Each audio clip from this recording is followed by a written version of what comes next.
Welcome to Beyond My Crisis. I'm your host, Ron Rosnick. And I'm Vivian Gaspar. 1 in 4 Americans are still paying off their student loan debt, their own, and then, of course, it's to help their children. If you do not have a clear-cut direction in college as to what direction to go in, that can cost you an immense amount of money for many, many years to come. We have an amazing guest with us today. John Philip Festa has done so much to help people with what direction they really can take their career in. John is a graduate of St. John University Physician Assistant Program. He was voted New Jersey's Outstanding Public Education Physician Assistant. His new book, Reveal the Physician Assistant Within, comprises the techniques and skills he developed over the past 6 years from helping aspiring PA students get accepted to PA school. John, that is a mouthful, but luckily, because you love your career so much, you've actually done something about it. And how many people have you helped so far? We've helped over 100 students prepare for their PA school interview and their application process. The student loan crisis is in the news quite a bit. What can you tell us about what's going on? Is this a problem? Well, yes, as was mentioned, 1 in 4 Americans are still paying off their student loans. And in fact, the student loan is the highest volume of contiguous loan, consumer loan out there.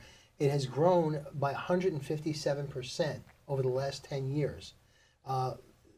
Compared to, say, auto debt, people who take out auto loans, that has grown 57% over the last 10 years. And mortgage loans, actually the volume of mortgage loans has gone down by 1%. So the student loan is a very serious problem. The other thing is that income-based loans like you and I would take are based on our income to debt ratio, for example. Right. Whereas student loans are not based on that because students don't have an income. So it's based on potential, but Future, yeah. but non-measured, really, because, for example, delinquencies, counterintuitively, of 5-digit student loans, like 50,000 or 75,000, are actually higher than they are for 6-digit student loans. And the reason is because the 6-digit student loans are usually for professional programs. That are high med income school, earners. right. Better, higher return on income, on investment rather, and also they then can pay their loans off much easier. Are we talking about a potential banking crisis then? Well, the Fed has warned about that. Wow. So yeah, that's a possibility, but it would not be the same as the mortgage crisis we faced in 2007. Well, but you're saying, so for example, the people who have the 6-digit student loans are doctors, lawyers, Physician assistants. It's going to be people who have the better ability to pay those loans back on an ongoing basis, because obviously you're saying that it's worse than the mortgage crisis in a way, because when someone does a bankruptcy, student loans, aren't they exempt from bankruptcies? They are exempt from bankruptcies if they're backed by the government. But student loans are actually over 10% of student loans are in delinquency of over 90 days, which is huge, a huge amount of money. And again, that growth in the amount of loans taken out, 157% over the last 10 years, is incredible. It's tremendous. 157%. Just Yeah. think about those numbers. And so I really think that from what you were explaining, to know the direction that you're going in life and to be, especially a medical professional, is one of those great ways to curb that potential long-standing problem. Sure, yeah. In fact, U.S. News and World Report billed the health professions as the top profession to get into as far as security and sort of recession resistant. And of the professions in healthcare, Forbes actually rated the physician assistant profession #1 in the top 10 professions. Wow. More than a nurse, more than a surgeon or an MD. Why? #1. Because the return on investment is higher, Exactly. right? Because, yes, exactly, Ron. Physicians, if you go to med school, you're talking about a $300,000 to $400,000 student loan, basically. Whereas for PA school, it's about $100,000. Physicians, on average, and this is nationally average, and it's all specialties, including general practice or family practice, make about $200,000 a year to start. PAs make about $100,000 a year. PA school, the student loan's about $100,000. So it's a 1-to-1 ratio. And you see this is a trend that's going to be stronger income earners for a physician assistant? Are the loans going to get more expensive for them? Well, in general, it's not the loans not for Out of physician proportion, assistants. The student loans across the board have been going up. They were, I think, at 5% last year, and this year they were at 6.6%. And what does that mean to the general public and to the students? And Well, it means that their amount of debt they have is increasing more than they thought it would have. As far as what it means to the public, ramifications. right? The ramifications for the economy at large. We find that 16% of young working people are still living at home. Wow. They're delaying starting families. They're delaying buying a home or a condo, and all those consumer goods that go with that and services are also delayed. And so it has a ripple effect throughout the economy. Is that why a lot of people have said that if somebody can choose the right career path initially, instead of changing majors, that is also another way to reduce their overall student debt. Sure. When you change a major, it's as if you wasted all the monies that you intended for that major, and now you're redoing it in a different direction. we're So if going to you- talk about career change when we come back. Right after this. What we provide is the experience that physician assistant pre-PA students need. The success rate of our program of having students accepted to PA school is 97%. All our students we have relationships with. Many of our students come back and help out. There's a lot of different challenges, but the students, we have such a rapport with them, and they're like our children. They really are.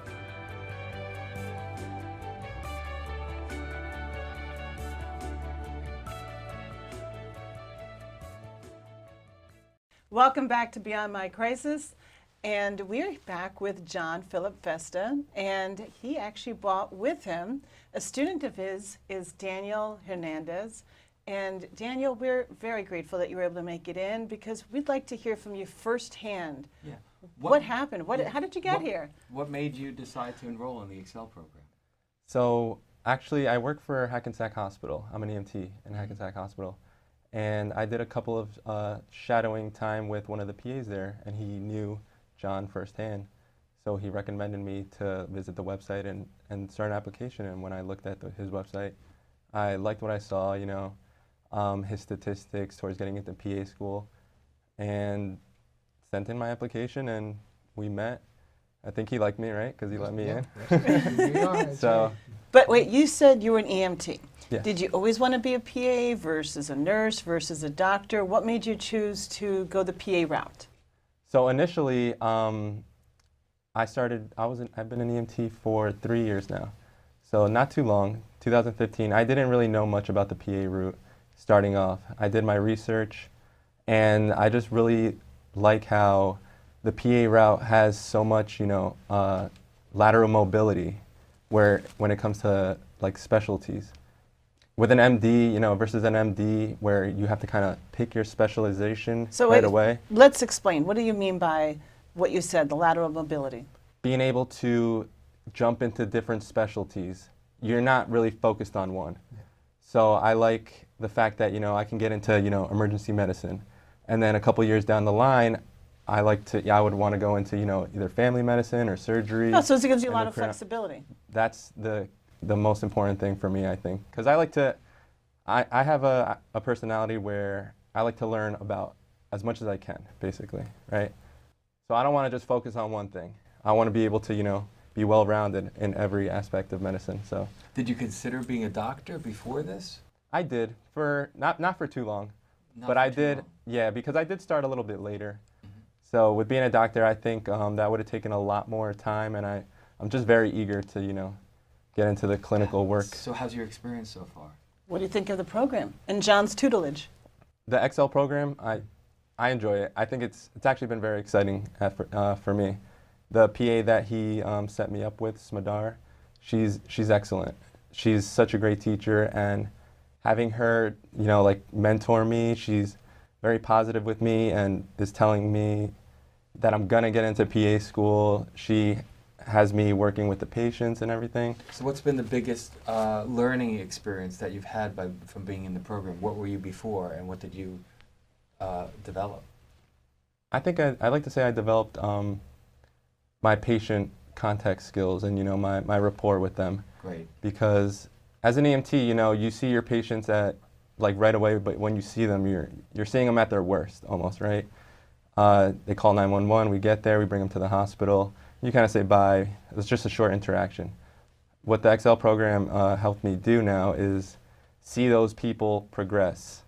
And I think that's like the whole thing about being a PA is just, you know, maintaining that connection with your patient and watching them get better and better. And so far in these 5 weeks, I've actually had patients come into these facilities when they first get there, and I've sat with them through their entire therapy and seen them discharge and go home. And they've already been like, you know, it was really nice to meet you, and I'm so glad you were here with me throughout this process. So How does part that of- even make you feel? That must be a great feeling. It really was, and I haven't had that feeling until this program because, like I said, it was such a short connection with your patients. You say bye, wish you the best, but now you actually get to sit there and watch them heal.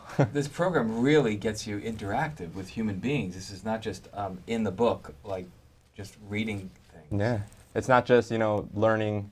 You sit in school and you learn about this thing and they tell you what you're gonna encounter, but this is actually like face to face. This is what I expect the PA route to show me, and so far I really like what Great. what Would I'm you experiencing. recommend this to a friend?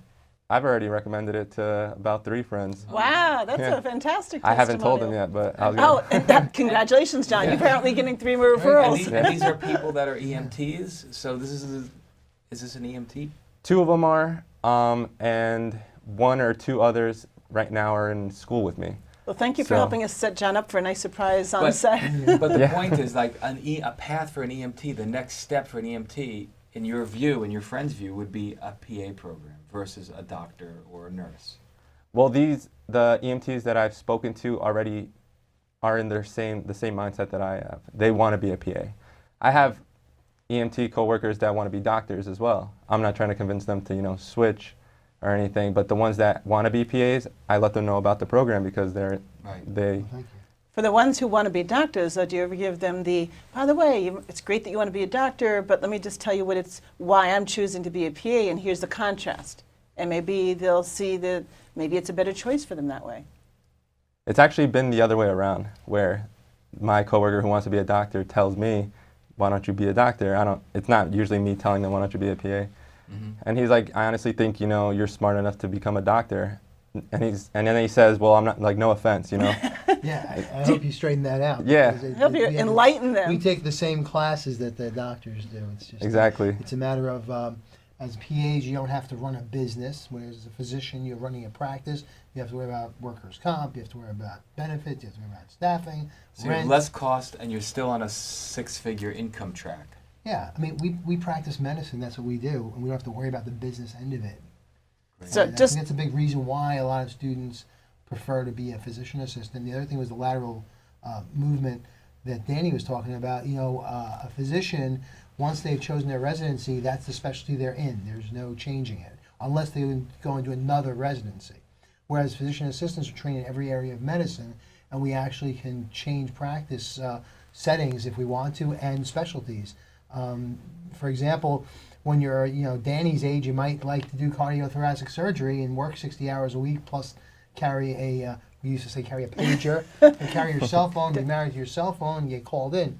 And then when you're my age, you're like, you know, this was great, but I've had enough of this, so I can transfer, I can switch specialties and work in cardiology, which is a great transition for that, but I could also go work in dermatology. So when you're ready to have a family, you can change, as your lifestyle changes, the career will change for you. You have that option. But yeah. to recap, what overall, so for example, you're down the line, you're looking to change.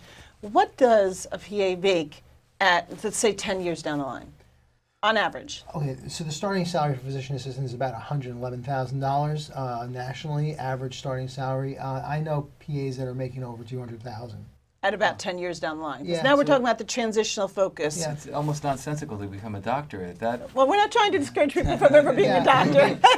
Each has their function. Yeah, we're definitely not, you know, looking to discourage that as well, of course. But the point is, there's another option, and we're clinicians, just like physicians. I also hear that it's now more cost effective for clinics like Med Express to use PAs rather than doctors because of the economics of how the insurance companies are paying Yeah.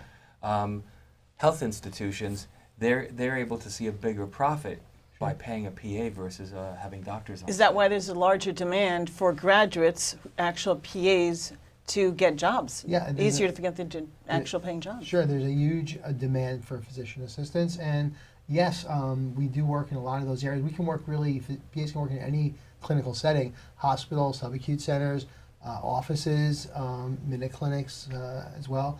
And, the AAPA has stated that research and surveys have shown that patients are as satisfied and receive the same quality of care from PAs as they do from MDs. I've been seen by a PA, and if I didn't know about your program, I had the same care as it would have been with a doctor. On that note, we really ought to take another break and come back and speak to John Philip Festa some more on what is the real benefit and understanding the route of becoming a PA.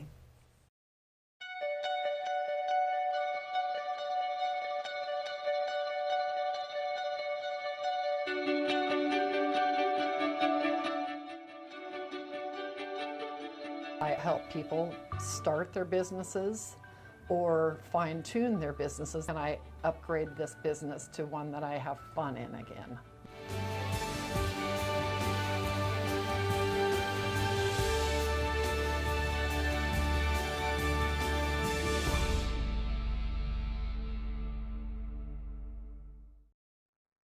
Welcome back to Beyond My Crisis. We're still here with John Philip Festa talking about the pre-PA Excell Clerkship Program. It's a mouthful. Why would someone come into the clerkship program or another program in deciding a new midlife career? What's the benefit of this? Well, the physician assistant profession is actually a great career for a career change. I've had students from, of course, college-age students, and in fact, the youngest student I had was from 17 years old, Wow. who was in the accelerated program, to 54 years old. Wow, what a large gap. Yep, and the reason why it's a great option for someone who's changing a career midlife is that the return on investment is tremendous. You're not going for just another degree where you're starting at a entry-level 5-digit salary. As a PA, you'll get average starting salary is about $111,000. Which is great for a 17-year-old and even for someone in their 50s. So it's a great range It's of... fantastic for a 17-year-old. And, again, like he said, But respectable for someone the in their 50-something-year-old. It's respectable, and again, there's going to be increase in that with experience. Right. So that's the return on investment is the main reason, and of course, you're doing something that's meaningful. That is, I think, one of the best reasons is that they're cutting down both the expense and the duration of how long they have to be in school to get to the goal of then start practicing. So can you please recap how long are they actually in school for becoming a PA versus a medical doctor? Sure. Well, as of 2020, all PA programs will be master's level. They virtually all are now. So you need the bachelor's degree, and then it's a 2 or 3 year program, depending on the program you're going to. So if you already have a bachelor's degree and you've had the sciences, or you can always add the sciences if you had to a little at a time, if you were doing a change of career, then the program itself is 27 to 36 months. Mm-hmm. And to become, if you already had a bachelor's, and then you decide you want to go to become an MD, how long is that schooling? So for a physician, for MD, it's 3 years of medical school after your bachelor's, and then at least three more years of residency. For So we're- just general, family So it's double the practice. amount of schooling. Right. Well, it If you could wanna be a- more than double. Sure, you want to be a neurosurgeon, you're talking about 12 years of residency. But let's say if you just want to be an MD versus a PA, so you're talking about between 2.5 to 3 years to become a PA, but you said upwards of 6 years to be an MD. Correct. Right. And a neurosurgeon at 54 years old, you're not going to be on a 12-year track for a career. The competition would just be too much at that point. Wow.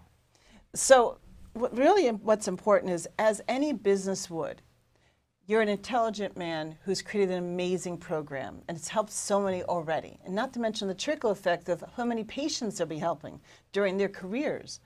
So what have you done to evolve your business in the last few months alone?